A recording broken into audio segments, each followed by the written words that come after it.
آپ صلی اللہ علیہ وآلہ وسلم نے خود بھی حصہ لیا۔ اور اس کا تیسرا ٹاپک ہے مدرسہ صفا۔ مسجد نبوی کی تعمیر کے ساتھ بائیں جانب ایک چبوترا صفا تعمیر کیا گیا۔ یہ اسلام کا باقاعدہ مدرسہ تھا۔ یہ اقامتی مدرسہ تھا۔ باہر سے آمدہ مہمانوں کا قیام اس جگہ ہوتا تھا۔ بیشتر یہ لوگ دین سیکھنے کے لیے یہاں آتے تھے۔ چند روز یا چند ماہ قیام کرنے کے بعد اپنے قبیلوں میں واپس چلے جاتے تھے۔ تعداد کم و بیش ہوتی رہتی تھی۔ خوراک مسلمان معاشرے کا ذمہ تھی۔ اس وقت سارے مسلمان مشکلات سے دوچار تھے، تنگ حالات سے گزر رہے تھے، اس لیے خوراک اور رہائش میں بڑی تنگی تھی۔ حضرت ابو ہریرہ جو اس مدرسے کے طالب علم رہ چکے تھے، وہ بیان کرتے ہیں کہ میں نے صفا کے طالب علموں میں 70 اسباب کو دیکھا ہے۔ کوئی ایسا نہیں تھا جس کے پاس پورا لباس ہو۔ ایک چادر ہوتی تھی جس کو گردن میں گرہاں دے کر باندھ لیتے تھے۔ آدھی پنڈی تک حصہ ڈھک جاتا تھا، مگر ستر کھلنے کا ڈر رہتا تھا۔ وہ مزید یہ کہتے ہیں، اہل مدینہ میں بعض اصحاب صفا کو 1 یا 2 طالب علموں کو اپنے گھر کھانا کھلانے کے لیے لے جاتے تھے۔ بعض باہمت افراد جنگل سے لکڑیاں لا کے فروخت کرتے اور گزارا کرتے تھے۔ بہرکیف فکر و فاقہ کا عالم رہتا تھا۔ خود مجھ پہ 3 دن کے فاقے گزر جاتے تھے، جس کی وجہ سے میں چکر کھا کر گر پڑتا تھا۔ لوگ خیال کرتے تھے کہ اسے مرگی کا مرض ہے۔ اس مدرسے میں نبی کریم صلی اللہ علیہ وآلہ وسلم خود صحابہ کو تعلیم دیتے تھے۔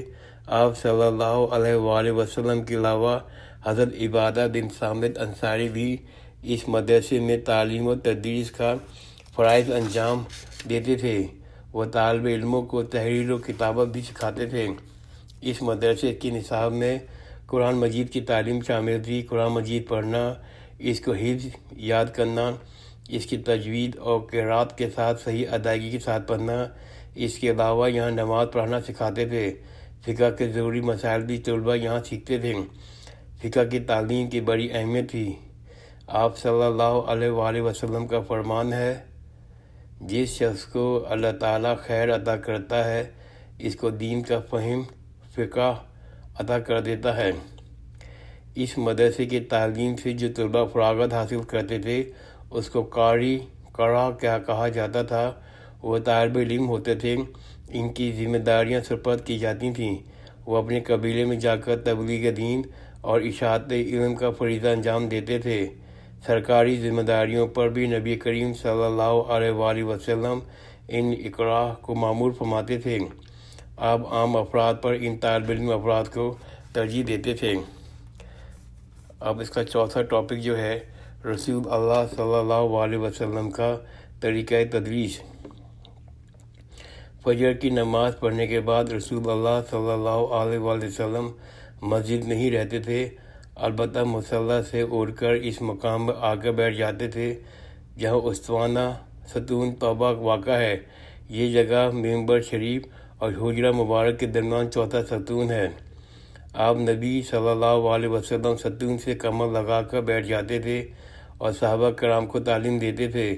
صحابہ کرام آپ صلی اللہ علیہ وآلہ وسلم کے گرد حلقہ بنا کر بیٹھ جاتے تھے۔ اگر تعداد زیادہ ہوتی تھی تو متوازی حلقے بنائے جاتے تھے۔ حضرت ابو موسیٰ اشعری فرماتے ہیں، نماز فجر کے بعد ہم رسول اللہ صلی اللہ علیہ وسلم کی طرف متوجہ ہو کے بیٹھ جاتے تھے۔ ہم میں سے کوئی شخص قرآن مجید کے متعلق سوال کرتا تھا، کوئی فرائض وراثت کے مسائل دریافت کرتا تھا، کوئی خواب کی تعبیر دریافت کرتا تھا۔ یہ ایک آزاد طریقہ تعلیم تھا۔ دین سے متعلق ہر شخص کو بات وہاں دریافت کی جاتی تھی۔ آپ صلی اللہ علیہ وسلم سائل کو سمجھاتے تھے اور اس کا تشفی فرماتے تھے۔ اس درس میں شرکت کی نیت سے صحابہ کرام کی اکثریت فجر کی فجر نماز مسجد نبوی میں ادا کرتی تھی۔ اس درس میں شرکت ہوتی تھی۔ مجبوری کی وجہ سے جو صحابہ کرام مجلس میں شرکت نہیں ہو پاتے تھے، وہ حاضر باش صحابہ سے آپ کی گفتگو سن لیتے تھے اور باخبر ہو جاتے تھے۔ بعض صحابہ کرام نے باہمی اتفاق کر لیا تھا ایک روز ایک صحابی جاتے اور وہ اپنے دوست کو باخبر کرتے، دوسرے روز دوسرے صحابی جاتے، وہ آ کر اپنے دوست کو باخبر کرتے۔ اس طرح تعلیم سے ان کا ناغہ نہیں ہوتا تھا۔ اور 5واں ٹاپک ہے تعلیمی تحریک۔ تعلیمی تحریک۔ مدینہ نبوی آنے کے بعد نبی کریم صلی اللہ علیہ وسلم نے اشاعت علم کے لیے ایک عالیشان تحریک جاری فرمائی۔